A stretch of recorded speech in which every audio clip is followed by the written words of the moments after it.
Board meeting Thursday, October 17th. Please rise and salute the flag. Allegiance to the flag of the United States of America and to the republic for which it stands, one nation, under God, indivisible, with liberty and justice for all.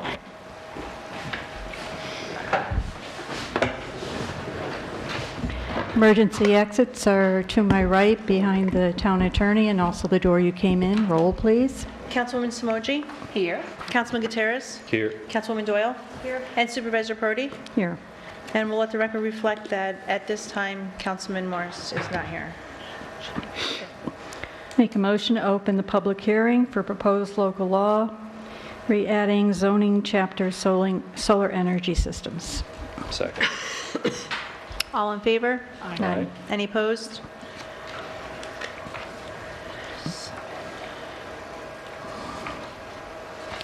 Is there any public comment on the solar law? Did you want to read the one, Damien, or? I can read it. Anyone else? Anybody? I'm happy to read it. We got one written submission. I think everybody has a copy in their packet. It is from Stacy Mantle. She had intended to join tonight but was unable. Good evening. My concern with the proposed law relates to the requirement of site plan review and screening for ground-mounted solar systems, specifically section H4. Mr. Leo Blackman mentioned twice at the hearing held on 8/15 that perhaps the neighbors can work it out or sign off on it. With this, I totally agree. That should be the first step and perhaps the only step necessary. Mr. Blackman has experience on the zoning review committee. He stated that he has keen knowledge base of what neighbors feel about things, and he believes that the fence or screening may be much more objectionable than the panels. I agree and believe that neighbors should be more open-minded if they are consulted before a major change will be permanent in their environment. A waiver can be a viable option. I don't think that there's anything inherently ugly about ground-mounted solar. I suppose I would not like it if it were just over my property line, panels facing my kitchen window. Then I would like to work this out with my neighbor. By the way, the model law does not require site plan review for Tier 2 residential ground mounts. I have a copy here that I will give to the board. She asked me to distribute the model law, which I will. Ground-mounted solar is usually not the first choice for a homeowner installing solar. Roof-mounted is much less expensive. The reasons for ground mount may be an unsuitable roof, perhaps one made of Spanish tile, slate, or very old asphalt that would need replacing, or an unfavorable orientation of the roof to the sun. Understanding this, the solar installer configures where it will work best. It is unlikely that it would go near the property line because there may be trees there, or in the future neighbors can plant trees. Most likely it would go somewhere in the center of a rear yard. So right now there are two burdens. One is financial, the other is loss of yard space. Yard space which may have been used for a garden, a dog kennel, a swing set, place to throw a ball around, anything. On top of this is the presumption that solar installations will be an eyesore to the neighbors or, quote, someone driving by, end quote. The town proposes screening of the install with the assumption that neighbors may be impacted negatively. The board agreed for this issue to go through the site plan review. Without consideration of what specific neighbors may think, a law is drafted that assumes most neighbors won't like it and are thereby imposing another burden on the homeowner, that of screening the installation to minimize its impact. Minimize is a subjective term. Does it mean minimize visual impact by 60%, 75%, 99%? One option offered is fencing. Good quality, long-lasting fencing is not cheap. I recently got a quote from a local well-known landscaper, Lopane, $7,400 for 300 feet of 6-foot-high stockade that requires maintenance. A chain-link fence with privacy slats from another company would be $8,600 for a 6-foot-tall fence at 300 feet, no maintenance required. I think there is a code in which backyard fencing cannot be higher than 6 feet. If a neighbor has a deck on their second floor or a window that faces the installation or third floor, how high will the homeowner's fence be allowed to be? 6 foot will not screen the ground mount. If we move the fencing closer to the installation, it has to be far enough from the panels as not to block the sun. And if brought closer, then the perimeter of the property usable yard space will be further decreased. The same would be true for hedging, even more so as shrubs can grow 12 foot wide or more. A fence is much more narrow. I priced out some evergreens at the local Millbrook Gardens. A 4-foot Norway spruce would be $110. This evergreen grows very tall and wide. Less expensive arbor vitae are not deer-proof, which would necessitate fencing to stop deer. Yew is enjoyed by deer also. Going by the example of my property with 2 neighbors, I would need 37 evergreen spaced 8 feet apart. At an average $100 per shrub, that's already $3,700 and does not include delivery, clearing, and planting. They will grow to 10 to 15 feet tall, and it may take years. An estimated planting for the spruce would be 50% of the cost of the plants, not including peat or need to backhoe. Planting evergreens involves labor. I was quoted for planting at 50% of the cost of each shrub. Our area can have ledge and rocks under the topsoil and maybe need to be excavated or backhoed. This involves hiring companies with that capability. The cost for this can be upwards of $100 per shrub to install, and that's just for shrubs at most 4 foot tall. The taller the shrub at the time of purchase, the more costly. There is concern about existing vegetation. There may be well-established trees, perhaps specimen trees on the neighbor's property line. Digging there for planting shrubs may harm the roots of the established trees and hamper the growth of new plantings. Both may suffer. I was told to dig sample holes. Basically, I couldn't with a regular spade. From mid-October through April, there's generally a lack of plants available at nurseries, and this time is not optimal for plant survival. The ground, if frozen, may not permit the installation of fencing either. This may delay the permitting process if screening is mandatory. Neighbors may not want to look at a chain-link fence or wooden fence, and they may need to add their own prettier fence in their yard or other landscaping they find more appealing. Or the neighbor may want to have a garden in that area, and tall shrubs would shade it. The model law the model law that Stacy is referring to, I believe, is the New York State model solar law. The model law states Tier 2 solar energy systems include ground-mounted solar energy systems, which system capacity up to 25 kilowatt AC generation, and that generate no more than 110% of the electricity consumed on the site over the previous 12 months. Residential ground-mounted solar is a Tier 2 energy system. Quote, all Tier 2 solar energy systems shall be permitted in all zoning districts as accessory structures and shall be exempt from site plan review under the local zoning code or other land use regulations subject to the following conditions, glare setbacks, and height, which are already addressed in this local law, meaning the draft that we have before us today. Our planning board has 7 members. That's 7 opinions on what minimizing screening will be. They may not all agree. I emailed the town board some websites that show images of solar pergolas, patio covers, and gazebos. There can be seating underneath the panels. The poles can be made of attractive, strong timber and have a stone facade over them. These types of solar ground mounts are seen in parks. They look quite nice. They provide usable yard space for the homeowner, providing shade and a place to entertain. Just as a side note, the town of Hyde Park allows 20 foot for height of ground mounts in residential areas. Town of Hillsdale, 15. Town of Bedford, 18. City of White Plains, 18. Amenia proposes a 12-foot max. A couple of extra feet would enable a homeowner to truly utilize a solar patio. Solar patio would blend more into the surrounding areas if the poles were constructed of timber or had a stone facade on them. A solar patio may be good to the neighbor facing the front or the side of the solar covered patio. If a neighbor faces the panel side, that may not be as attractive, but still acceptable. This is why I suggest a waiver be part of the permitting process. Scenario 1, neighbors can get a sketch of the proposed ground mount with all of its dimensions. They can be given 10 days, 30 days, or whatever to decide if it is negatively impacting them. They can bring it to site plan review or ZBA with their suggestions of what would be amenable to them, and they'd have to live with it. This might be a win-win, as the installing property homeowner may not have to put in shrubs the entire length of that property line and instead put a fence of a shorter distance. Scenario 2 is let it go to site plan review. The homeowner will install the solar and give the neighbor a week or 2 to see if there's impact. If not, the neighbor can sign off on it. That would stop the site plan requirements. If the neighbor does not sign off, site plan review recommendations will stand. The homeowner will be obligated to fulfill their request or pay a fine. Scenario 3, no site plan review needed as clearly stated in the model law. In any case, the homeowner would need to know at time of application for permit that ground-mounted installations will bring an added expense, perhaps thousands of dollars.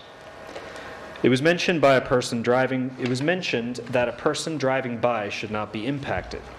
My opinion is if people drive by a solar installation for 5 seconds and are negatively impacted, perhaps they should never go anywhere, because there are a lot of visually offensive things in this world, such as above-ground swimming pools, front yard trampolines, cold frames, dilapidated barns, houses, sheds, or garages in extreme disrepair.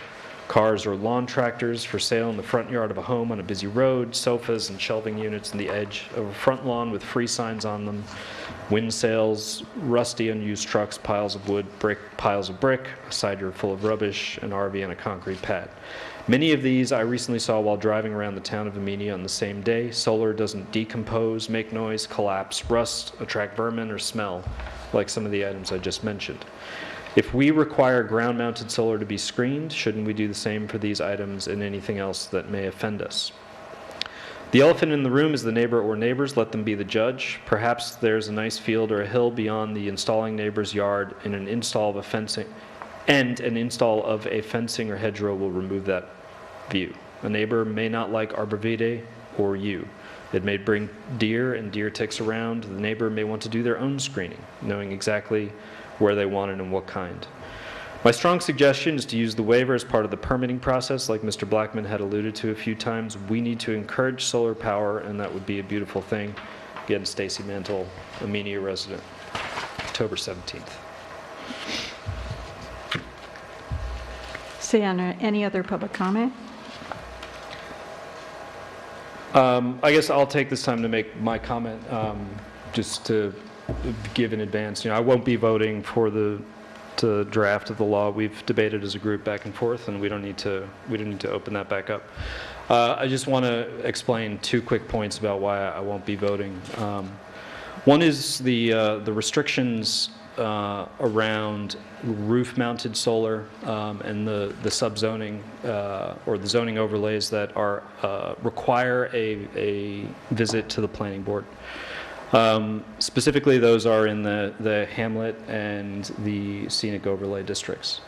I think it's unfortunate that we would pass a law without real understanding of the number of homes that are affected by that additional burden of having to seek site plan review. We don't know how many homes are in each of those overlays. I attempted to find out. I called the county.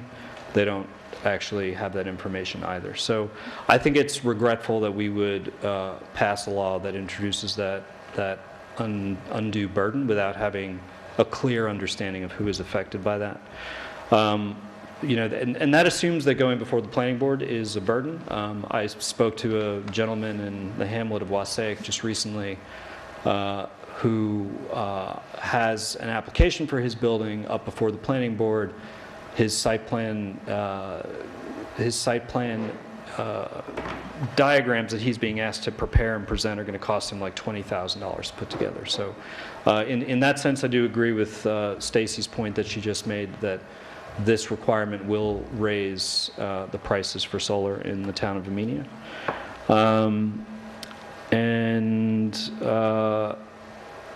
That's really it. Those are the only 2 points that I wanted to make. I feel like we did a good job. We made a lot of good progress on the law, but I'm not ready to vote for it just yet. So your objections are to the roof mounted? My objections are to the requirement that in the scenic and the hamlet overlays that a homeowner would have to go before the planning board, as opposed to being permitted by right to put solar on their roof. Sorry. Go ahead. I was just curious as to why you were unable to figure out who all was in the scenic and hamlet overlays. Wouldn't our zoning map provide that, and our zoning enforcement officer be able to tell you what number of homes were The in town there? does not have that information. So I went to the county, who actually mapped that out, like they mapped out our overlays. And the challenge comes is that an overlay may bisect a parcel. So you might have A portion of your a portion of your parcel Yeah. may be in an overlay, but your actual structure, your house, is not. Right. But nobody, without going through and counting and looking at the lines, and there's no Way to enumerate that. number that exists, correct. I could tell you how many residential parcels are in Affected, the yeah. scenic overlay, and Yeah. those are the numbers that I presented during our last discussion. But I don't know how many actual houses are in the scenic overlay. Nobody really, But properties, yeah, individual properties. residential properties, Yeah. correct. Okay. So those are my, I think the assumption that having to go before the planning board does not introduce an additional burden is also an assumption I don't agree with. Are you just going to abstain from it then? No, I'm going to vote no. Oh, I see. In yeah, other words, yeah. you'll participate, but in a negative, Right. you'll give a negative. Okay. Do you have any comments about the overlays? I thought there was several things that required site plan review for the overlays. I think, I don't have any comment about that. I think that we did address that. Somebody responded that it might have been Leo saying that the scenic overlay would not affect, they're large parcels in rural areas, but I can't remember enough about it, but I think we did respond to it. But I think ultimately my feeling is that site plan review should, I've said this before, but site plan review should not cost $20,000 for a roof-mounted solar system. That might cost, when I got an estimate for my little modest, parcel of under 2 acres, that it would cost $16,000 with all the NYSERDA and having taken down all the trees, which were going to cost me, the perimeter trees were going to cost me, let's say, $10,000 to give me enough. So the typical average, and it's not like I have a forested property with trees right up next to my thing, but this is not a small undertaking. Not every resident is going to be able to afford this. We desperately wanted to do this 10, 15 years ago, but A, our house is facing the wrong way. B, the perimeter trees were a no-go. There were a million reasons why we couldn't, A, afford it, even with all the NYSERDA. But the other question, about the planning board, requiring somebody to go to the ZBA or the planning board to get site plan approval should not be an onerous process, because rather than singling out the solar law, our law is riddled with reasons why you would have to go to site plan approval. And if you gave the example of the $20,000 cost of them going, are they hiring engineers? Are they hiring, what was that? So I've never been before the planning board myself for this reason, but, Okay. and I acknowledge what you're saying, that I agree with you, it should not cost. There's something systemically wrong Well, with the whole the general premise. feedback that I've gotten from numerous people that have had to go through that process is that when you have a board and legal counsel who represent that board, and they are assigned to kind of pick apart every application to make sure it's compliant with every particular aspect of the code. Right. They require a lot of documentation, and Right. they require a lot of feedback and Right. numerous, multiple visits to come back, and it's Okay. no small thing. And Right. that's what people who have gone through that process, that's what they've relayed to me. Right. So, I was planning board secretary for a number of years before I ever got involved with the town level. So in some ways, I felt more comfortable about that process than I knew about this process when I got started here in 2004. But if Maplebrook School was doing a big, addition to their property and affecting a neighbor, then there were a number of there was an extensive site plan review, lighting and setbacks and screening, and all of those things came into play. But a small ground-mounted solar installation It's not just ground-mounted. shouldn't require, It's roof-mounted in the or scenic roof-mounted and or the ground-mounted. hamlet. Yep. It doesn't seem like that kind of installation, that modest, small one-person house improvement shouldn't, adding a shed or something like that. Now, if you're proposing something that is, a large-scale project worth a lot of money and a big impact, then it should be commensurate. If you're coming in for a small thing, it should not cost you $20,000 to put in a $16,000 solar panel. But I don't know if anybody else here feels that's the problem, not the solar law requiring site plan review. I think it's not a bad, this is my feeling only, is that I don't really want to go to my neighbor and have them arbitrate necessarily. It would be preferable in my particular situation is to have an independent review of somebody, of 5, 7 members of the planning board say, you know, look, you've got this hillside here. You don't need to comply with the big setback or plant the yew trees. That's ridiculous. And a neighbor, you know, may or may not be reasonable. But a site plan would give you 7 independently elected. They come in with no axe to grind. They don't, you know, they're just trying to see it from a neutral. And I don't want to have a fight with my neighbors saying, I want to know that my right is to go before this independent thing. And if the planning board says, look, work it out with your neighbor, that sounds fine, this all sounds reasonable, they stamp it and off you go, and the neighbor has nothing more to say. Right. It just doesn't feel like it should be onerous, that you shouldn't have to hire a lawyer and you shouldn't have to hire a surveyor if you have what you need, and you can write down on a piece of paper, here's where, you know, here's my tax parcel map, and here's where we plan to put it, and it meets the setback of 100 feet, and here's our house, and here's the ridge, and here's, you know, the GIS map with this, you know, the topography and the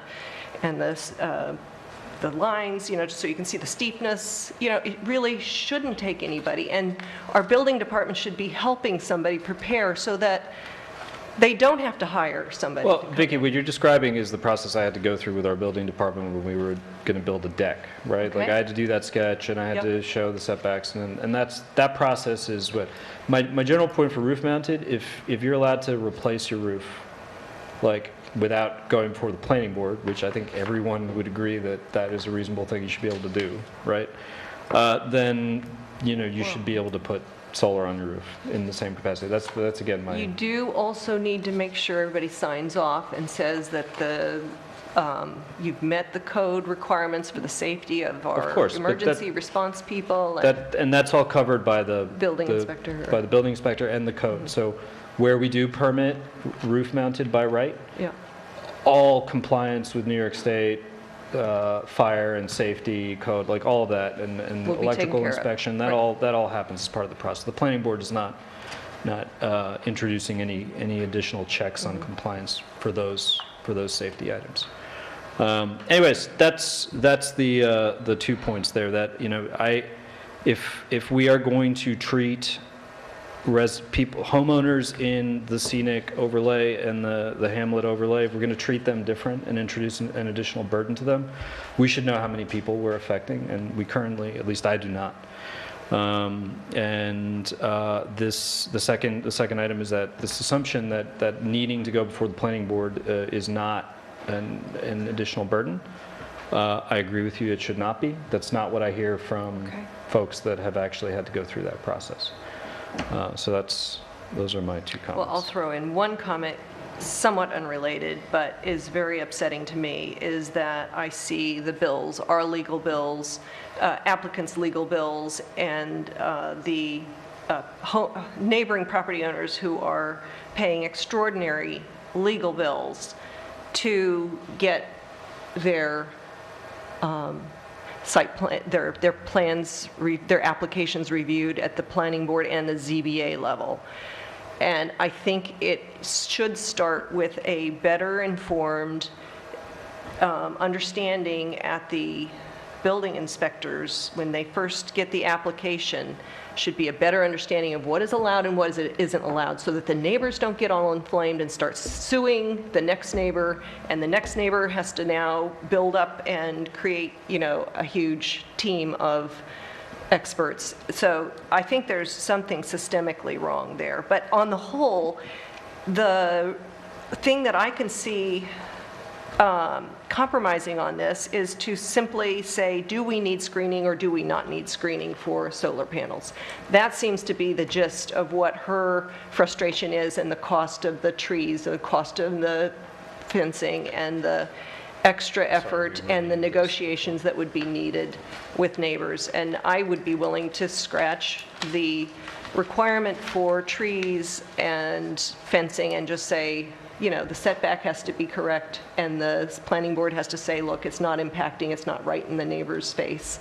it looks okay. Yeah, I mean, I think, I don't want to speak for Stacy since she's not here, but I think a core of what she's saying is that, New York State model law specifically describes Tier 2 solar energy systems, which include ground-mounted solar energy systems, as shall be exempt from site plan review under the local zoning code.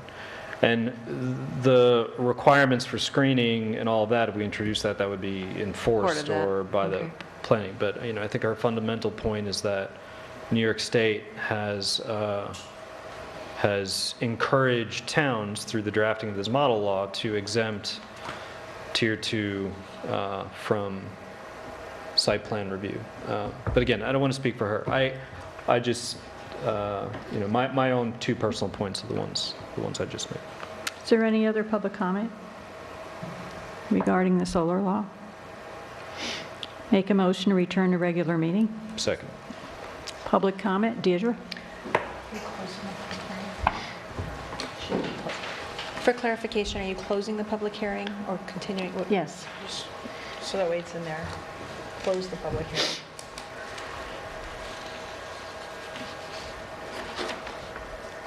And Damien, you seconded? I second, yes. All in favor? Aye. Any opposed? Okay, thank you. And we're returning to regular meeting. We Got need the to do regular that, meeting too. part, but I just want to make sure we're Can we closing go it. then? Okay. I'll make sure Sorry, you're good. Thank you. I heard that part, but I'm, sorry, Deidre. It's okay. Good evening, Deirdre Houston, Dutchess County Legislator. I just wanted to come and give you guys a brief update on what's happening at the county level. Last time I was here, I think I spoke to you guys about the discussion the county legislature was having about the animal protection law. And we in fact have passed 2 animal protection laws early fall. One is what we're calling the anti-tethering law, and it's a law specific that you cannot tether your animal for a 24-hour period without proper food, shelter, and water. And I'm happy to send a copy of the law to the town clerk if she has not received it. I have it. You have it, okay, great. We've put it on the website. Oh, great, okay, and then the second one to go along with that is the Animal Abuse Registry, which is a registry that will be maintained by the county. If you are found to be in violation and been convicted of animal abuse, you will be put on the registry, and any dog or any pet breeder, pet shop will have to look at this registry before they sell you an animal. So those are the 2 things we've done for animal rights, which we think are great. Secondly, we passed in our September meeting the independent redistricting law, which of course is very important for the county with the 2020 census. We will be redrawing after the census the legislature lines, and the county will be having an independent committee that will be drawn up, I believe, of 9 people.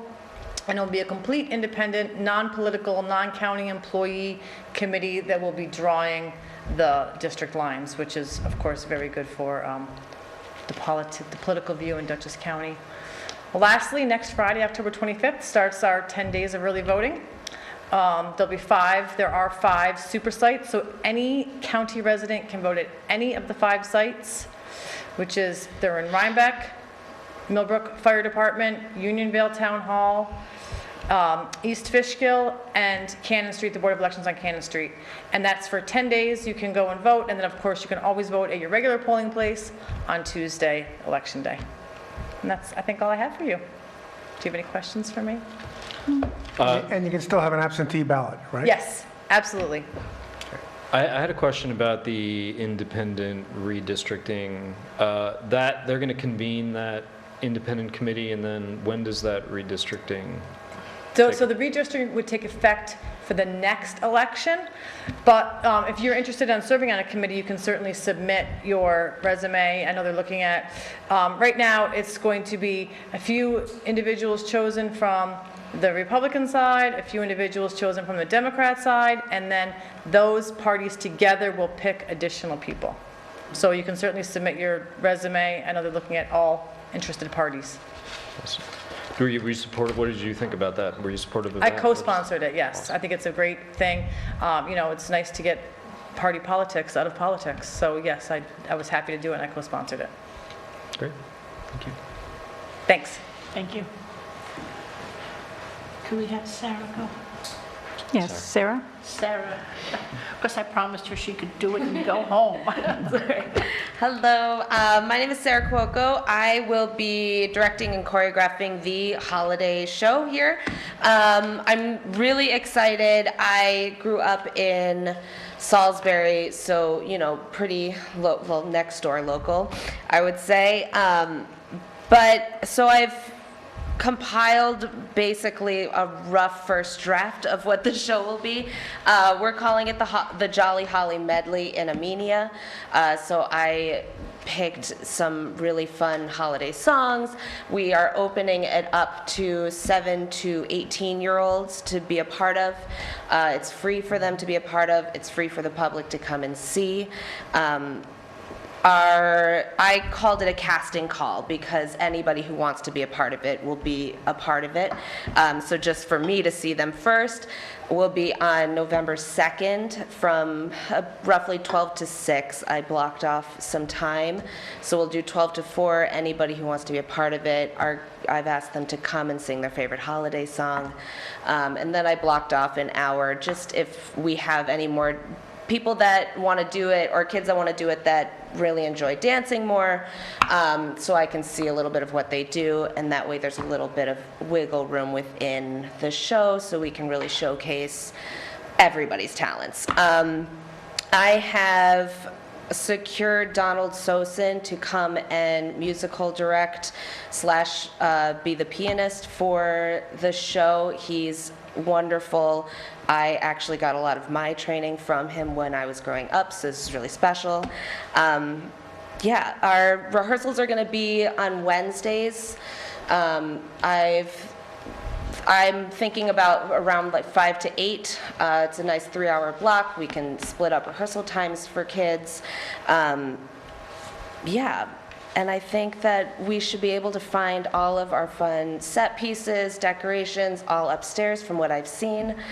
So I think that we're in good shape to get this going. But if anyone has any questions for me about it. Is he bringing his own piano? He does, yeah. Okay. He definitely So he has a piano. Yeah, I checked with that. He definitely travels with that anywhere he needs to. So that we will have, yeah. Yeah, and I'm really excited to be able to have someone play live. Yes, that's for the kids. Makes me nervous when they sing with a track. Yeah, Awesome. great. Thank you. Thank you. Thank you, Sarah. You're welcome. Thank you.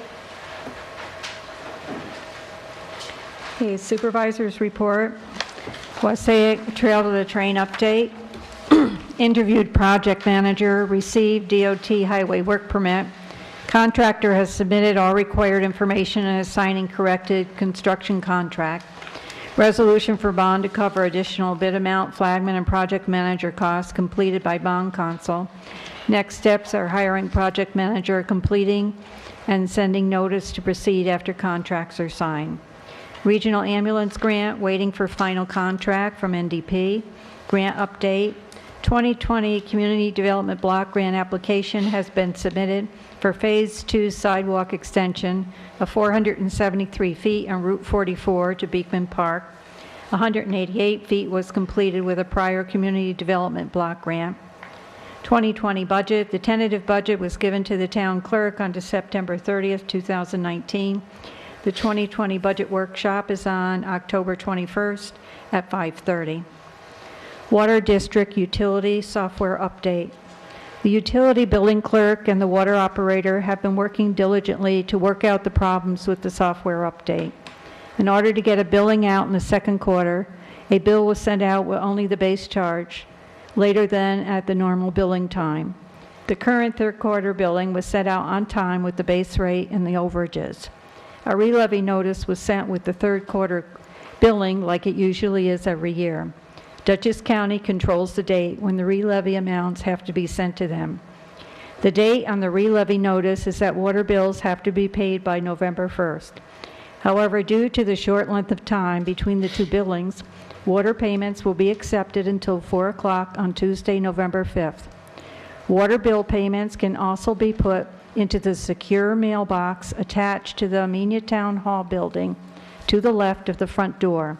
Please do not put water bill payments in the postal mailbox at the curb. Town clerk report. Good evening. I did circulate at the beginning of the meeting 2 public comments. One was for the solar law and one was regarding the recent water billing, to which everyone has. Also circulated by email prior to the meeting was the voucher abstract dated October 15th, consisting of 7 pages. This time I'm presenting those vouchers to you for General Fund A, $112,374.19. Highway Fund, $36,785.90. Amenia Lighting, $1,368.92. Wasake Lighting, $497.77. Amenia Water, $12,517.39. For a total amount of this month's abstract, $163,544.17. And the vouchers are all on the table before you. I have a question. So when I was doing signing off on the vouchers, I saw some anomalies that were pointed out to me by the bookkeeper that on some of the vouchers, and it sounds like they're still working out some of the differences in the costs between what was charged and what the contract The water, you're talking about the allowed. water. The water? It was, yes. Yes. Yeah, that's in So do we progress. approve these before we know that they're correct, or Approve what? approve these The water. She's talking about claims? The water Well, bill. the water claims are all right. What anomalies? So some of these had some charges that they are looking into. Who's the looking into? prices. Marge, the bookkeeper, given the contracted amounts that are allowed and the amounts that were charged For what? for different items, such as the mini excavator, for instance, the hourly charge versus what was actually okayed. There were charges that were okayed in the contract price, but the charges that came in were higher. Well, I know that she called them up. I know they're in the process of correcting it, but they haven't fully decided No, what the Is- On this one, amount is. though, that we're speaking about, he did send in the correct voucher for that one. He did send in Yeah, I've got copies of the ones that were in question. the correct voucher for what he charged, I think $70 over. So or the something. ones that have been approved are corrected? Yes, that was the corrected one. So you were in before me, but in the process, she looked deeper and said the amount that he refunded us wasn't quite sufficient. I mean, there is a $175 It's refund not a big deal, but, on the water, Vicki. yeah, There's a $175 refund on the water. yeah. I don't know if that's what we're talking about Yeah, here. that's what we- So she So wouldn't he be gave putting us- them to be approved for payment if Okay. there was still question about the charges. No, those she had spoke to him and got it, and she got the $175 in. He gave us a $175 refund, and then she was doing another calculation, said he should have given us $315 back. So it sounds like it's still not clear to what degree we're out of sync. But be that as On it which may. bill? On the bill dated, well, I wrote my notes on one of the bills that was dated 9/10/2018. So this is in the past. Yeah, But he has, so we have to go historically back through it. It's fine, I will vote no, I guess, if I am unclear. I'm not positive to what degree. I don't know We what you're need to- talking about. If there's a bill on there to be approved and paid for payment, then they have already been checked. If there's something on there you don't think has been approved, then we can just take it off and not pay it. But we're not going to vote no on paying the rest of the bills. It'd be ludicrous. So up to you how you want to do that. Well, I I'm just not told you positive. how I wanted to Okay. do it. Fine. So what in particular do you want taken off for approval on the, I would just, I know I think the water bills in the past and stuff with the contractors, I was talking with Marge about it, that we need to review them back to find out. all the way what's- historically. Find out Right. what was going on, because there seems to be some minor okay, discrepancies. so what do you, well, I know, but we're talking about But approving this- claims to be paid. So Which claim on one does, September don't, is there a 2019. problem with? No, Then no. take it off. Those were, no, I'm not those positive were, which one it is. Marge straightened those out, so. So all of these on here have been Correct. corrected? Are corrected. She had corrected the ones that are on this month's billing. She had spoken with Marcus, or whatever his name is, and he had come in and resubmitted the thing saying it was, oh, oops, it was an error, whatever. So she corrected it on there, to my knowledge. That's, she So told she me. did the math again, because you came in before I did. Yes. And then she came in and did the math, and there They is a bill resubmitted a new bill, on 11, right.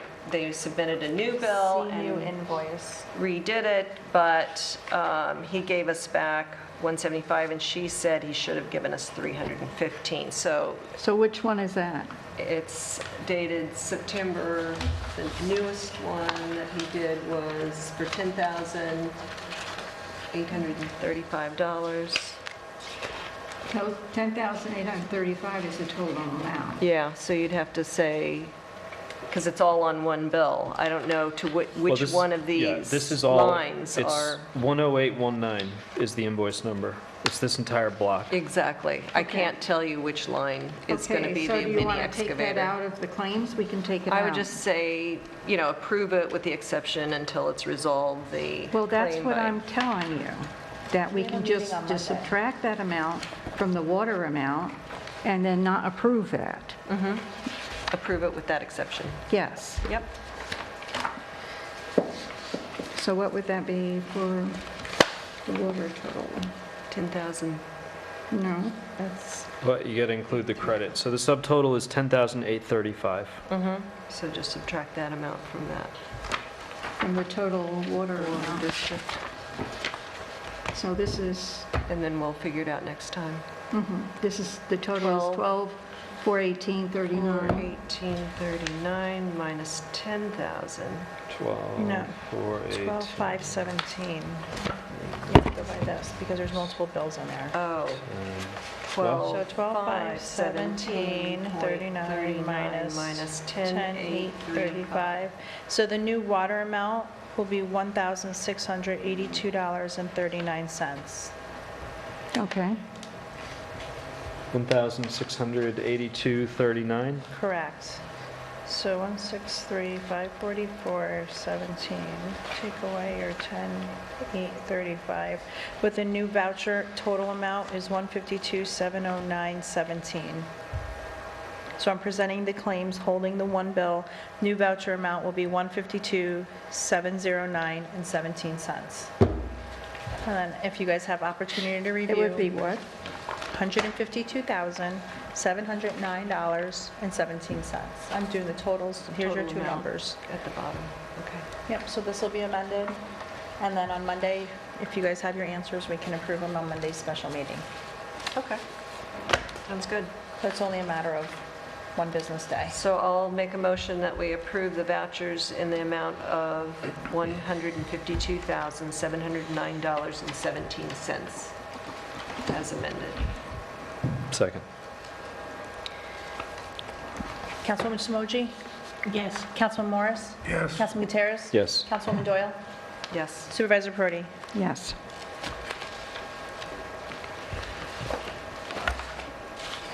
And just a friendly reminder, it is pancake breakfast at the Amenia Firehouse this weekend, Sunday, beginning at 7:30. It's blueberry pancakes for everyone. Dawn Marie's going to be making them. She'll even make you a Mickey Mouse pancake if you're really nice. Wow. I hope Rich and Fred That heard you have to pay for, as it's a donation to the fire department. That's right. I don't think Michelle's going to be buying everybody blueberry Yes, pancakes. Michelle's buying everyone. Oh, only if you know the magic word. That'll conclude the town clerk's report for this meeting. Thank you. Highway Department, Highway Report. We have been, from Megan Chamberlain, Superintendent, we have been keeping up with blowing the leaves on the dirt roads and keeping the catch basins open. We have installed a new catch basin and 265 feet of 15-inch pipe on Benton Hill at the Connecticut state line. Tuesday, October 22nd, Mike Haggerty and I will be meeting with Stephen Bort from the state about this bank stabilization grant we received for Deep Hollow. Preston Vinson will be starting Monday, October 21st as a new town employee for the Highway Department. All went well with the storm last night. We had 2 trees come down, but everything else held up in the windy conditions. Welcome, Preston. Recreation, missions, or anything? I got some stuff here. I got all kinds of stuff. This is the best part of the meeting, gang. We had the trip to Silver Birches last Wednesday. We had a wonderful time. They want us to come back again. They were really very nice to us. The Christmas party is all set for the pond, and it's going to be on Wednesday, December 11th. And the cost is $45 a person. And the buses will, not buses, would it have been nice if it was buses? The bus will leave Tally Ho at 2 p.m., the Amenia Town Hall at 2:30. The deadline is Tuesday, November 19th to get your money in for it, okay? Now, when you sign it and send it to me, you have to choose, because it's a sit-down dinner, it's not a buffet. You have to choose, would you like a prime rib, chicken marsala, flounder francese, or you want something vegetarian? Okay, and so when you sign up, let me know if that's what you want, and if you're going to be on the bus or if you're going to drive yourself.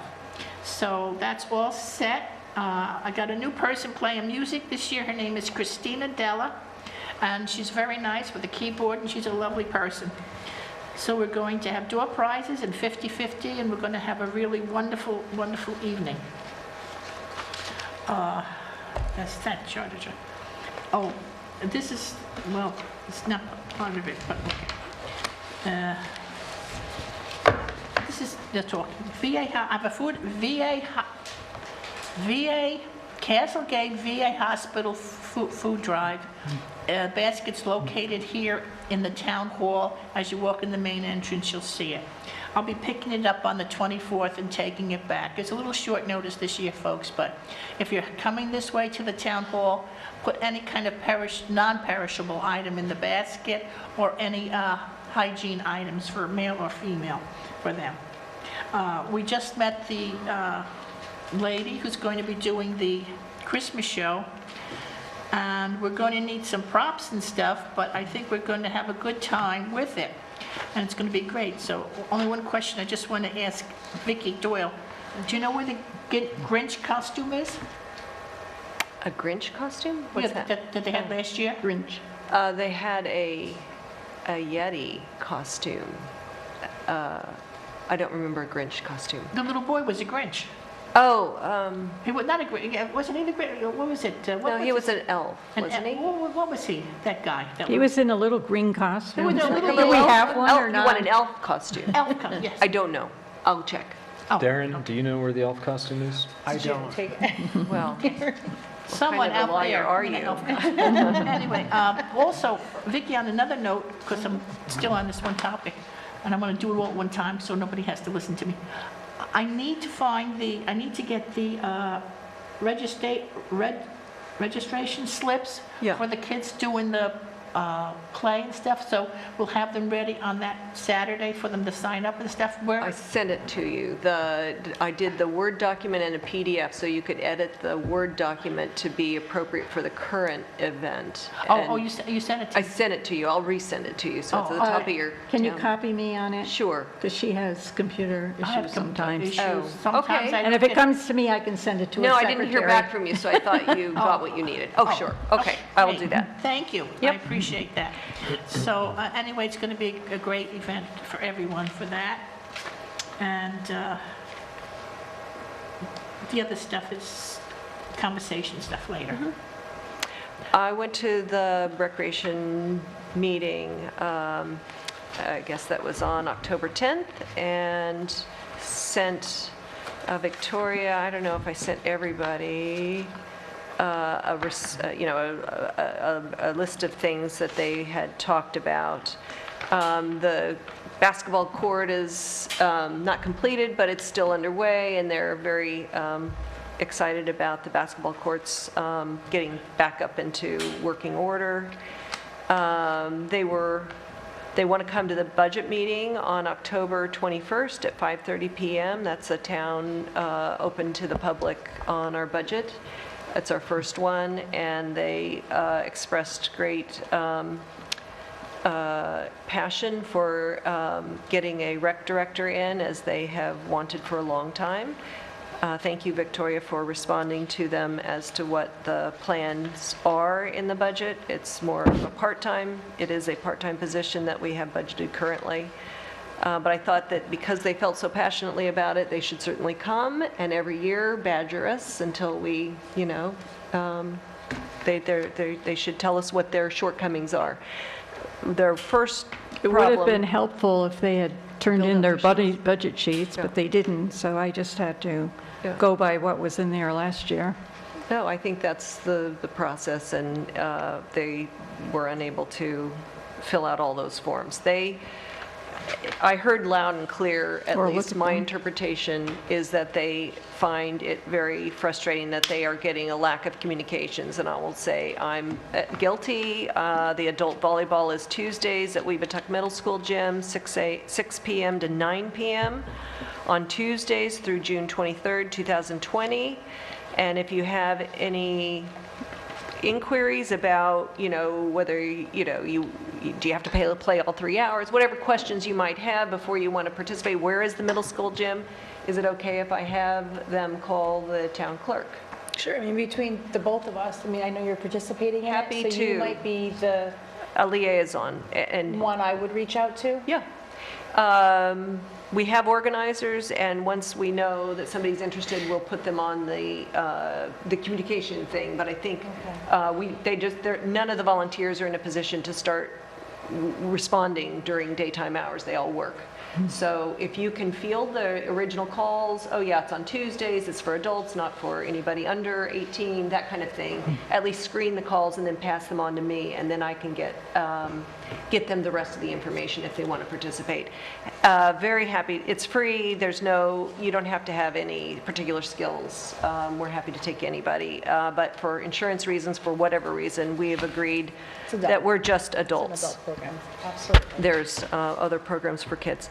The other thing that they had voiced concern about was that there was some damage done at the Wassaic Park, somebody driving down and doing donuts, and we've had that in the past where people drive down into the park. And I remember there was a gate there before, so is that gate It's just still not? there. Is it open so that? It's open. So we should have it locked again, and it used to be padlocked, and there was a trash can right there, and you get out of your vehicle, you park, and you walk into the park. Therefore, you don't have the donuts being made. It's not a big recreational. I don't know when they did that, because 2 Sundays ago, my daughter and I, we walked all the way down, and we walked into that park down there, and we didn't see any damage Okay. down there, so I don't know when that damage took place. We'll have to take a look at the gate, because I don't know if it's still It's, one we can use. We'll have to look at it. yeah, But the park is posted. yes. It's only open from dawn to dusk, and the sheriff does drive by from time to time. I can look at the gate tomorrow if you want. Be down there. And then I would just say that the Garden Club has worked hard on Borden Park, and they've identified, and we've been very thankful for the help from the highway crew giving us wood chips, moving the free wood chips from the county substation to the park into different sessions, and they've spread those all out. It all looks good. I've submitted a couple of ideas for park picnic benches. Hopefully that will be approved. And then the second thing was, so there's some trees that need to be removed that are dead on the bank that have a red ribbon around it. Is it okay if I ask Megan when they next do a day of cutting with Lee's trees that they incorporate that as a possible addition? Because they pay by the day, so they get whatever trees they can get that day. Okay, who made the determination of the trees? Andy Durbridge. Did he? He's Okay, landscape yeah, just designer. ask her, because Okay. Okay, that's all I have. there's no other committee reports. Okay, what do you want to do about the solar law at this point? We closed the public hearing, that's done. So when you close the public hearing, we can make changes based on the comments according to and then present it. We don't have to do another public hearing. Well, we can't make any substantive changes. Right, so there was a simple suggestion that I made, which was to simply cross out the section that would be requiring, it's just a paragraph towards the end of screening, which would solve a lot of her issues. Would that be considered substantive? Yeah, if it goes beyond punctuation, really? spelling errors, or something like that, we have to keep the public hearing open and adjourn to a date certain in the future. It's got to be at least 7 days before a new vote's taken. So unless it's a cosmetic change, in other words. Okay. Now that we closed the public hearing, can we reopen it? If there's going to be a change like that, it should be reopened. Okay. So we can go ahead and vote to reopen the public hearing and continue it? When I asked what we wanted to do. Does anybody else feel strongly about Jim, what do you think? the requirement of screening? I don't know.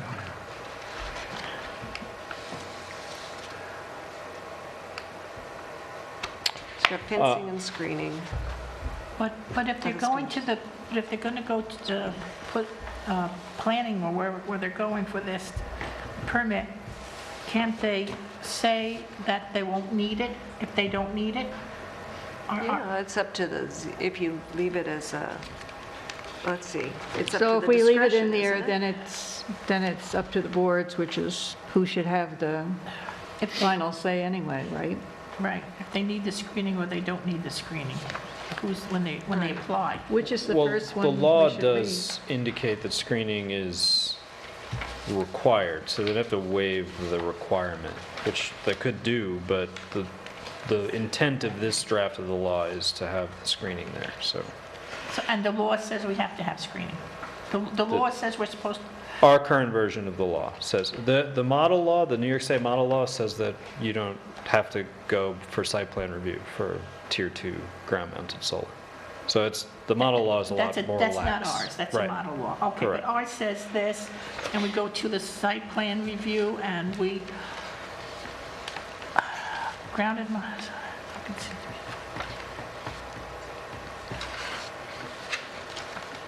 Well, I think if it goes up before the board, and if they don't need screening, or they can say what kind of screening they might need. So do you want to go ahead and vote on it? Yeah, let's As vote. is. Let's just vote, and, because I think we've tweaked it as much as we can tweak it. Just my personal opinion. Which is the first one we should do? Brenda? The resolution adopting the negative declaration for the solar law. Just real quick before we proceed, I don't see where are the zoning tables, like the parcel type and the overlay tables that should be part of this, because they're unique to the implementation of this law. Do we have those? Everybody know what I'm referring to? Yeah. Yeah. We had it when we were evaluating the law with Nina. They would With the have to zoning be use- part of this? They are, I mean, I don't remember exactly, I would like to see them. I don't remember exactly what they, I know we made some changes there at the end. I don't know that we ever saw a fully changed version. I missed most of the discussion on this. You talking about this one here? Yeah, There's Yeah. a chart with SPs. Well, that was the public comment we got, was, a lot of the public comment we got was related to screening. But the screening just being an example of the consequence of needing to have site plan review for ground mounted. And Stacy's point was that But the, that's more onerous than the New York State model law. so you're looking for the tables? I'm looking for the tables, correct. So the tables state where, for example, roof-mounted solar is permitted by right. According to the districts, right? Right, exactly, according to the districts.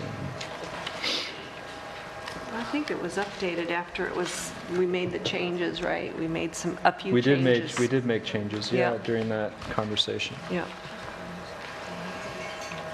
And I think the point that I made, Jim, before you came in, is that I indicated to the rest of the board I wouldn't be voting for this just because there was no way for me to know or find out even how many actual homeowners, how many homes in each of those overlays would be affected by the introduction of a burden to have to go to the planning board for roof mounted. And there's, the reason for that is just because we as a town don't keep, like, we don't know how many houses are in the scenic protection. We know how many lots are, but when I tried to get that information from the county, they were unable to provide that. Randall, you have the tables? Yep, I have the proposed resolution. It attaches 4 pages of tables following page 18.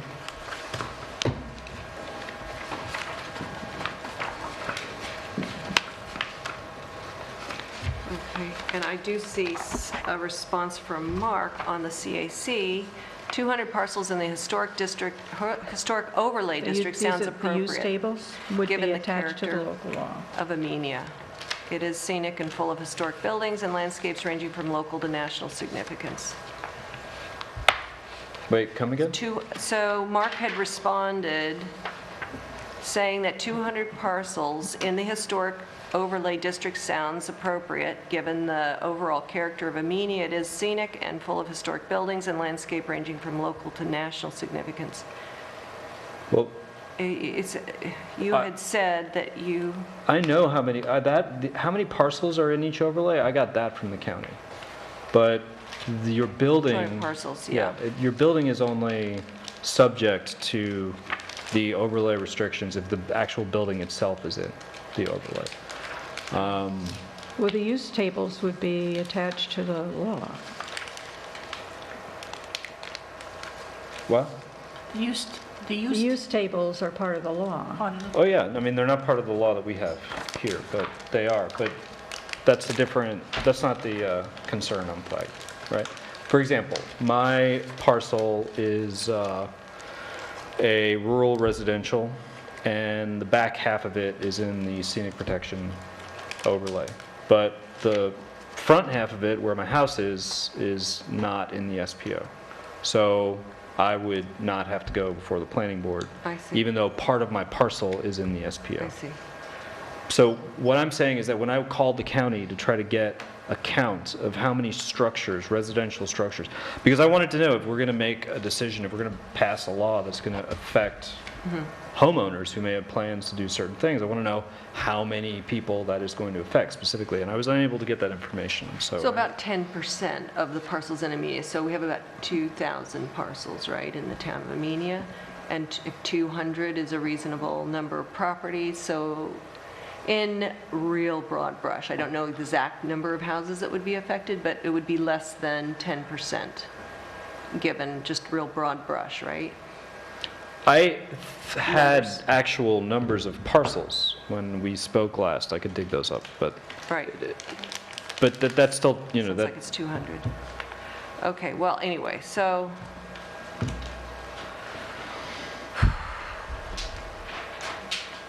So where are the tables? I'm sorry.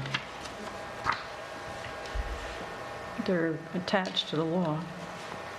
Not in the copy. Well, but- not your copy, no, Okay. but they're here. I can review them as they are presented, since we don't have a copy. You want me to do that?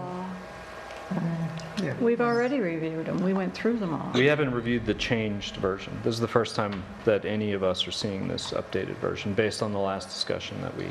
The last Amy, I think discussion we it'd be had, Best if we had it all in front of us. Yeah, And we don't. okay. So I just, reading it out, I don't think really would be that Useful? useful. Yeah. Okay, you want a copy? But those were, at the last thing, those changes are the ones that we put in, or they're the ones we agreed to, agreed to. so it's It's a no, moot point. I mean, I have no, I mean, I haven't looked at them yet, but okay. do you want to table the vote to the next meeting? Because we're not going to make any changes to the existing law and go through the whole public hearing thing again, as far as I know. jeez. I mean, you need to make a decision on this. We can't be,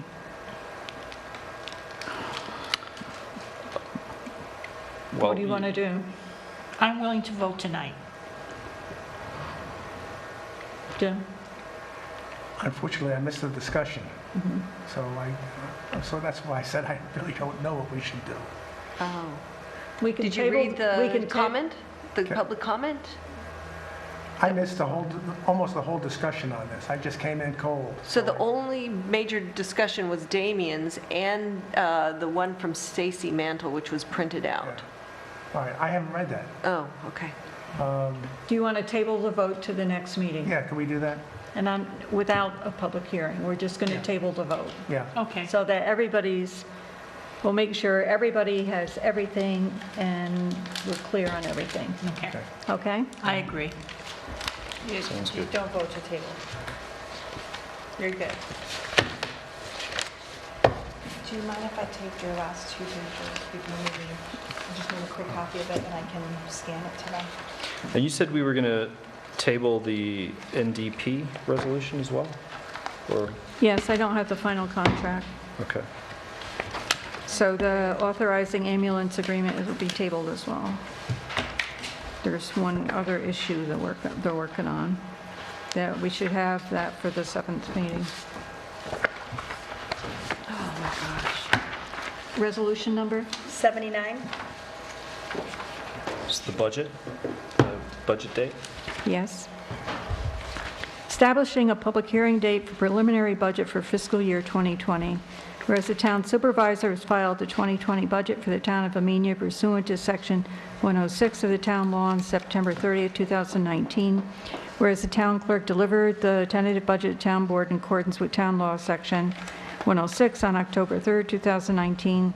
Whereas town law Section 108 requires the town to hold a public hearing on the preliminary budget on or before the Thursday immediately following general election to adopt a final budget by November 20th, 2019.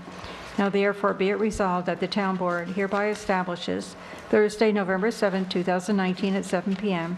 as a date and time for a special town board meeting and public hearing at Town Hall located at 4988 Route 22, Amenia, New York, for purposes of conducting a public hearing on the preliminary budget, and be it further resolved that the town clerk is hereby directed and authorized to post and publish notice of the public hearing. Can I make that motion? Second. Michelle. Supervisor Perotti? Yes. Councilwoman Doyle? Yes. Councilman Terrace? Yes. Councilman Morris? Yes. And Councilwoman Simodri? Yes. Resolution 80, appointing dance instructor for the Jolly Holly Medley in Amenia. Whereas the town of Amenia provides a dance program for children 7 through 18, which culminates in a holiday performance known as the Jolly Holly Medley in Amenia. Whereas Sarah Cuoco has expressed an interest in choreographing the Jolly Holly Medley in Amenia holiday show for the town of Amenia. Whereas the town board has elected to appoint Sierra Coco as dance instructor to choreograph the Jolly Holly Bentley and Amenia Holiday Show, now therefore be it resolved that Sierra Coco is hereby appointed as dance instructor for the purpose of choreographing the Jolly Holly Medley and Amenia Holiday Show, and be it further resolved that Sarah Coco shall receive the sum of $4,000 for her services, which sum has been previously allocated in the 2019 adopted budget. Can I make that motion? Second? Discussion? Yes. I think the $4,000 was for 4 months, a 10-week program. Is she going to, she's only going to start November 1 and end December.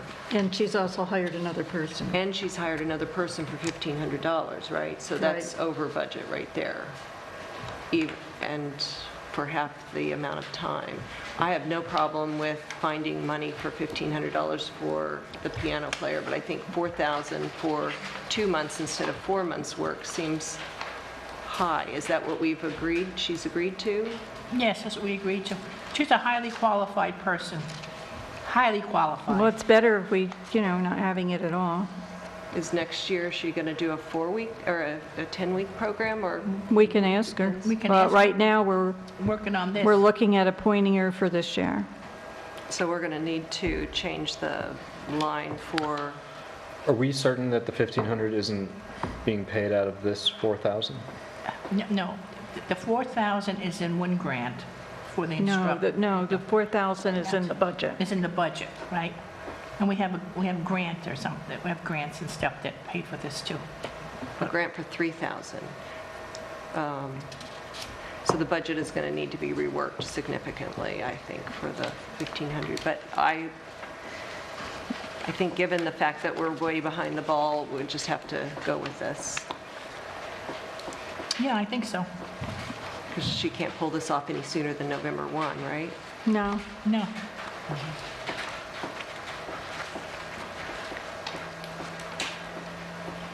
Supervisor Perotti? Yes. Councilwoman Doyle? Yes. Councilman Gutierrez? Yes. Councilman Morris? Yes. Councilwoman Samorgi? Yes. Resolution for transfer of funds.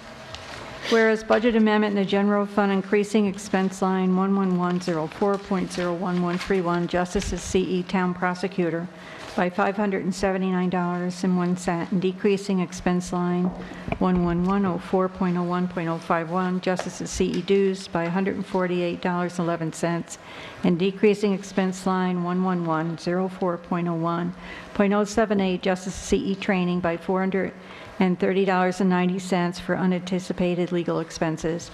Whereas budget amendment, the general fund, increasing expense line 71454.01, intercommunity rec CE by $1,098.63, and decreasing expense line 71104.01.089, Amenia Park CE ballpark lights by $1,098.63 for supply expenses. Whereas budget amendment in the general fund increasing expense line 16204.01.056, building CE Fountain Square by $250, and decreasing expense line 16204.01.054, building CE electrical by $250 for electrical expenses. Whereas budget amendment in the general fund increasing expense line 16204.01.064, building CE mowing by $2,000, and decreasing expense line 16204.01.054, buildings PS by $2,000 for higher bid cost. Whereas budget amendment in the general fund increasing expense line 97107.01.105, interest on debt service by $4,658.33, and increasing revenue line 2401.01, interest and earnings by $4,658.33 for bond anticipation note interest subsidy. Whereas budget amendment in the general fund increasing expense line 14301.01, personnel CE by $1,200, increasing expense line 2401.01, interest and earnings by $200, and decreasing expense line 13554.01.040, assessor CE account support by $500 and decreasing expense line 13804.01 fiscal agent fees by $500 for employee handbook cost. Whereas the budget amendment in the general fund increasing revenue line 125501 town clerk fees by $700, increasing expense line 40201.01 registrar of vital statistics by $700 for unanticipated amount of death certificates.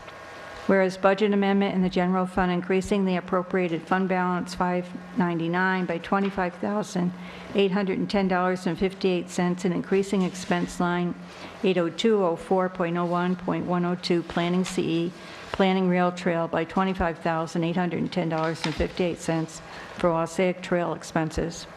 Whereas budget amendment in the general fund increasing the appropriated fund balance 599 by $20,000 and increasing expense line 16204.01.062 building CE maintenance by $20,000 for final generator installment expense.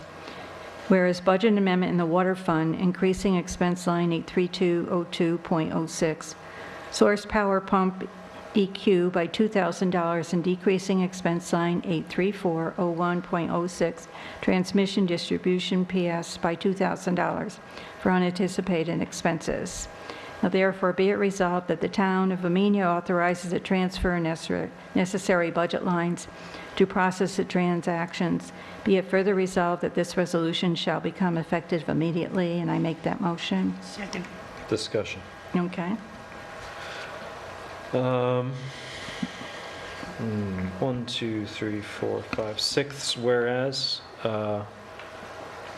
we are a budget amendment in the general fund increasing expense line, blah, blah, blah, interest on debt service by $4,658.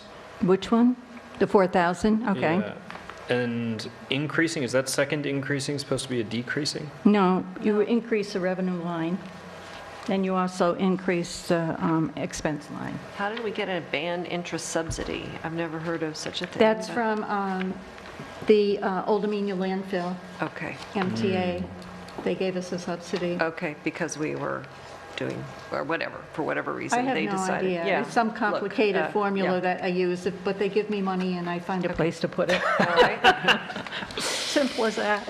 Okay, I hate to be a nitpicker, but when I was signing vouchers, I came across the $25,000, almost $26,000 bill from WSP Cells. It covered a wide time frame, and I understand we need to get the bills into DOT to keep this grant, so I know that the bill needed to come in, but the time frame was from May 2019 to August 30th, 2019 for $26,000.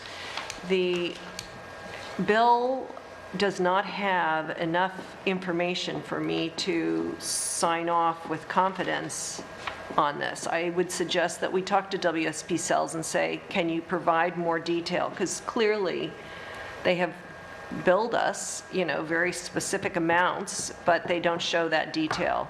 So the information I got was work accomplished during this period. Attended construction kickoff meeting with NS, New York State DOT, Metro North Railroad, and Calaruso, the winning bid for the project. Responded to RFIs, requests for interests, reviewed and approved 8 contract submittals. Now, I understand that was complex, so I know that took some time, but I mean, some hours, some times, who did it, how many men, And he's back and forth with Metro North a lot. Okay, I mean, he must have a chart of where he logged all of that time in.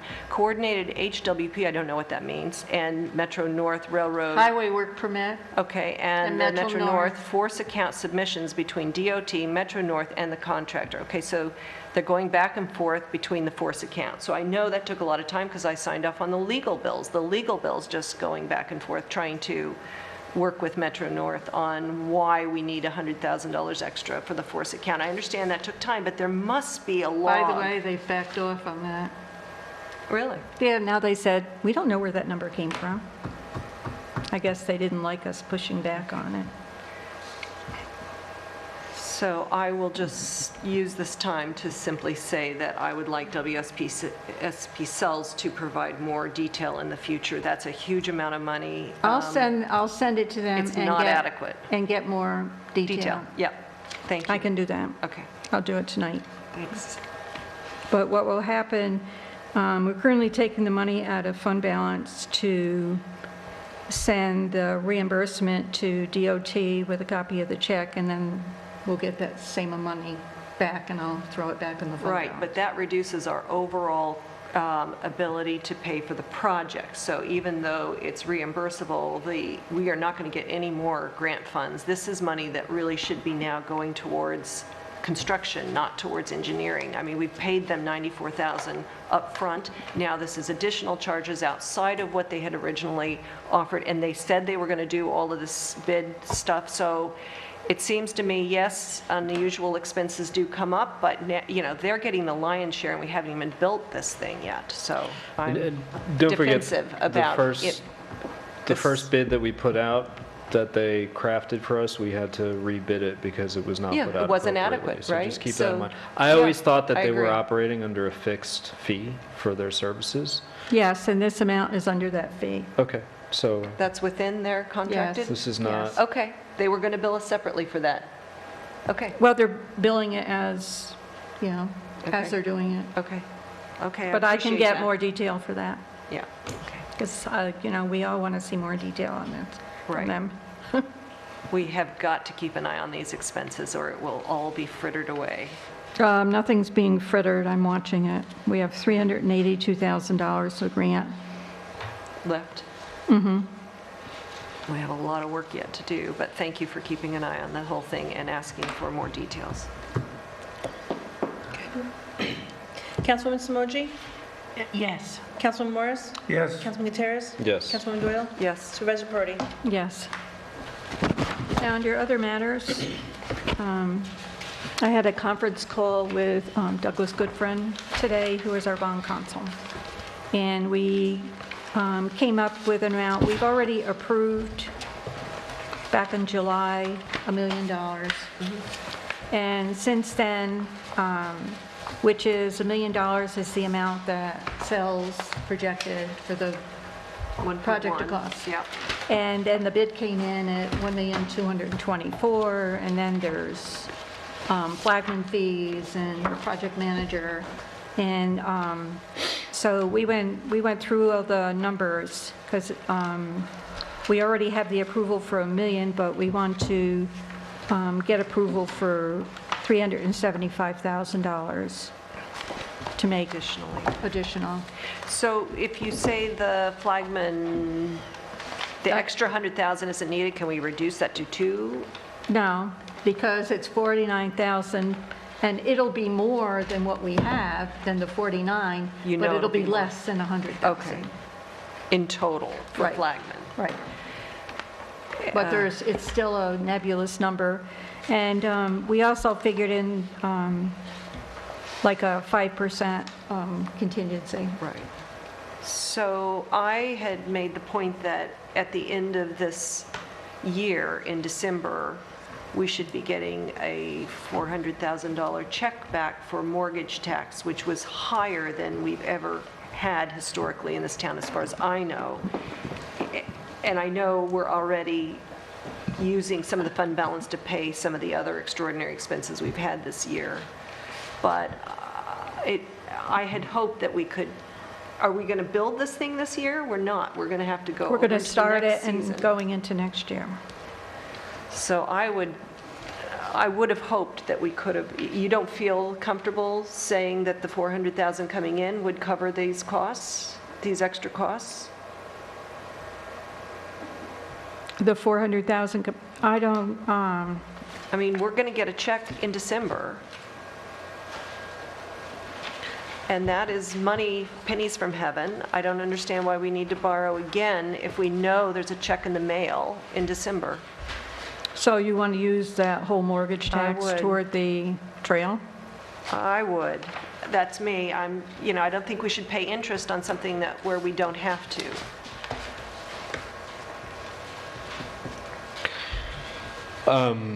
how is the, actually, how are we looking as far as the rest of the year with all the departments and the lines? Like how close to The our fund budget? balance? Yeah. No, we're okay. We've got a fund balance. We have a very healthy We fund can pay our balance. bills.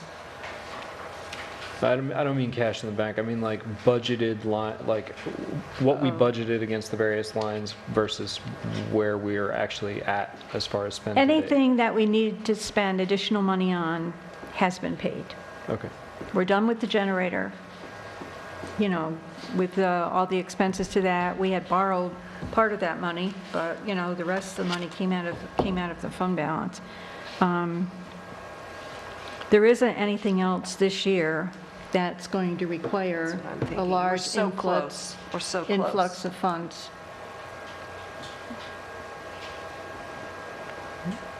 So if you just want to go along with the, you know, with the $1 million and depend on the other, that's, you know, that's okay with me. I actually don't mind that approach. There was one, and this may be just rehashing something we don't need to rehash right now, but I was trying to dig up the DOT requirements for project management for a project like ours. I sent them to you. I know you did. I was trying to pull them up on my phone right now so I could read the quote, but my recollection of reading that was that we could, we may be able to get, I'll dig it up and I'll circulate it and we'll talk about it, but we may be able to get away with spending a little less than anticipated on the project manager.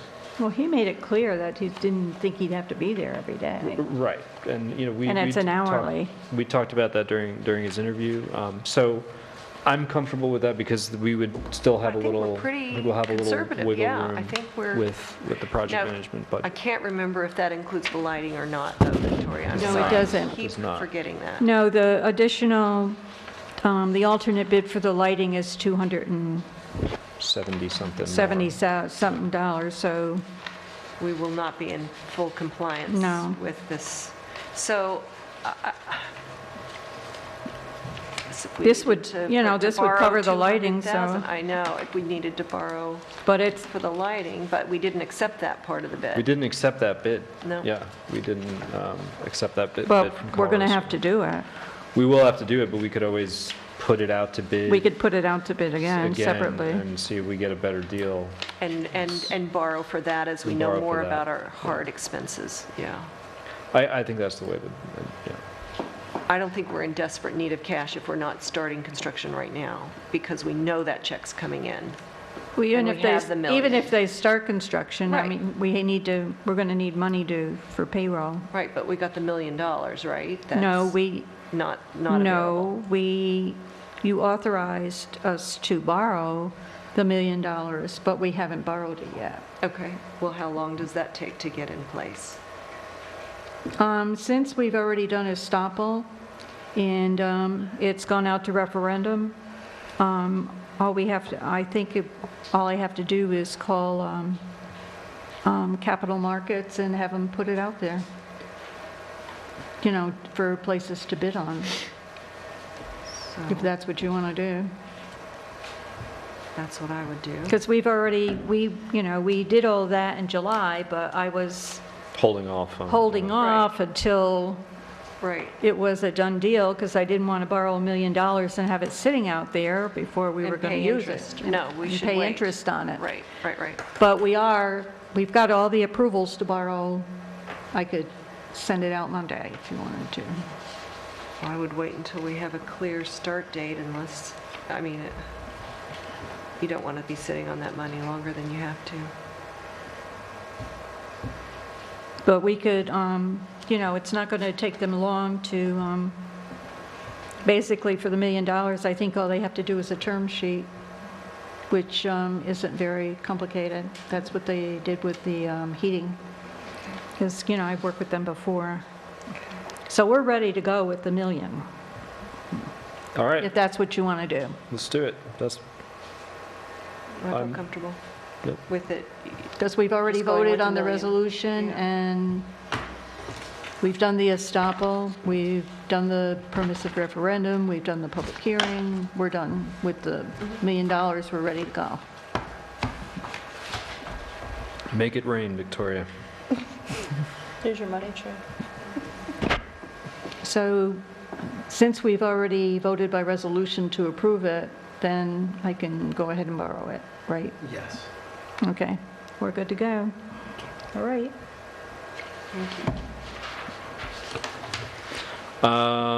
Speaking of the trail to the train, I had the pleasure of meeting with Kathy Rinaldi, who's the president of Metro North. And I did relay on behalf of the town of Amenia how excited and how important this trail was, this project. She was aware of it, and she did say that she would encourage support. So I thought that was very nice.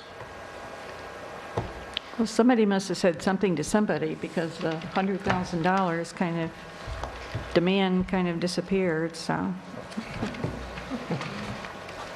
which is good. Any other public comment? Town board comments?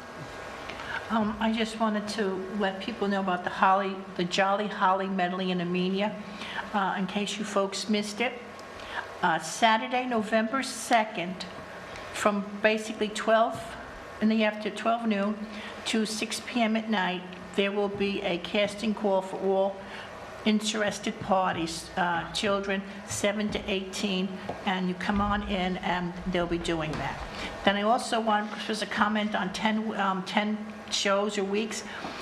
She will actually be doing 11 different dates here. So that comes into the 10 with the other person, because she only did them on a weekend, or one day on a weekend or something. So these come to 11 with the shows included. I think it's even more with the shows. On Monday, November 11th? 12. 12. What are you talking about, November Oh, 11th? sorry, I thought you were No, done. she sorry. thought you were done. I'm sorry. Oh, I'm sorry. No, you've got more. Sorry. What you were saying? I just was moving I- into Veterans Day, but. Oh, I thought I we'll wait. misspoke. Oh, no. Sorry. November 2nd. No. Are you done? Oh, yes. Oh, okay. Oh, okay. Sorry. Monday, November 11th is Veterans Day. We're having a ceremony at Fountain Square at 11 a.m. That's in front of M&T Bank here in the center of town in Amenia, and all are welcome to participate. It's hosted by the VFW Post 5444 of Dover Plains, and we'll have the color guard, and Victoria is speaking as far as I know. Yes. I've asked for singers to... There's a singer's going to be, a singer. Jennifer Rodriguez is going to sing. Oh, again. Jennifer's going to do it? I Yes. had also asked Cassandra, but I didn't realize you'd already asked her. Well, I already spoke with the guys at the Veterans, at the Okay. VFW, and they okayed it. She's our liaison. Jennifer Lopez, okay. No, Jennifer Rodriguez. Rodriguez, sorry. If you get Jennifer Lopez, we might get a bigger audience. It did sound kind of familiar, okay. Not that I'm, okay. Okay, so thank you for coming to our ceremony and honoring our veterans. And then we have a Harlem Valley Climate Smart project that we are doing an exhibit for Climate Smart Communities Project, and we will have an exhibition here in Amenia at the Town Hall on Saturday, November 2nd at our Town Hall. It'll be in the hallway on tables, and I'll be here from 10 to 2 p.m., and I'll be happy to be there to show off the art that that was submitted as part of our challenge to illustrators and painters, sculptors, poets, and authors. Our CAC is sponsoring that, and we'll have information.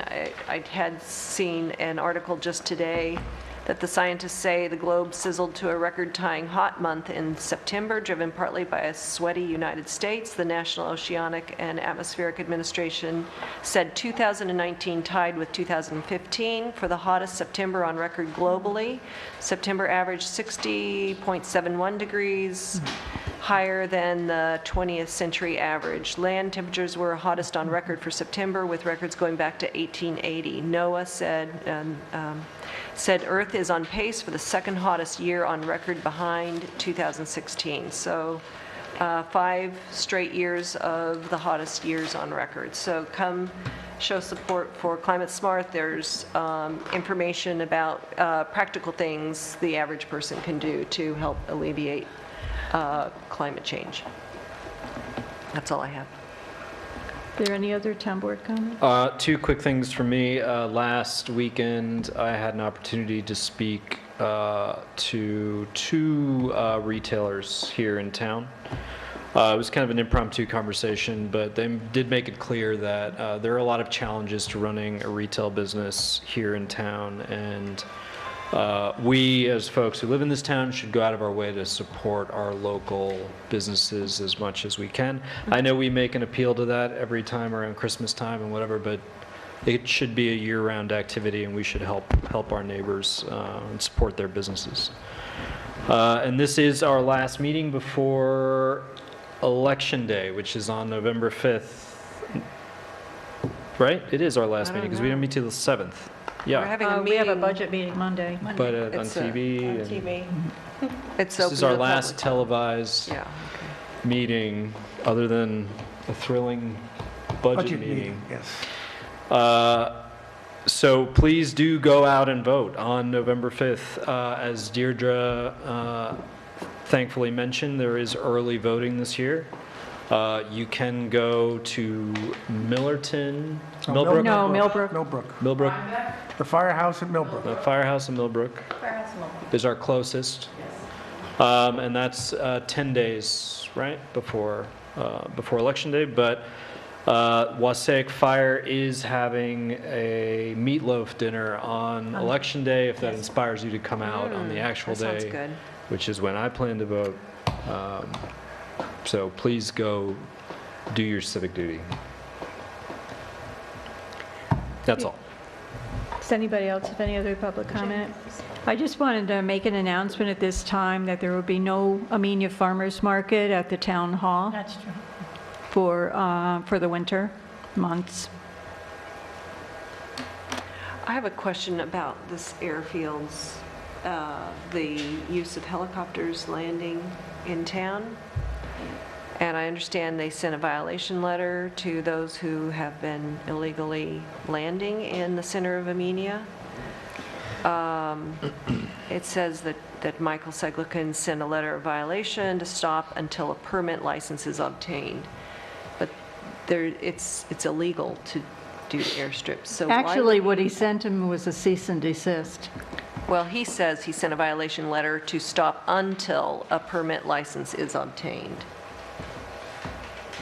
So I think we need to make sure Michael understands what is allowed and what is not allowed in the town I of think you have to Amelia. be grandfathered. Exactly. one. Bel Air has one. We have one. Nowhere else is it allowed, period. Yeah. So don't go get a permit. Yeah. It's not allowed. Right. So this is the problem of people being sent off to do things and getting a mixed signal. Coming in?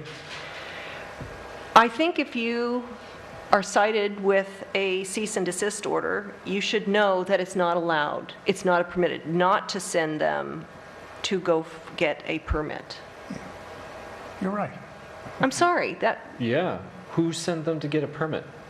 They didn't go to get a permit.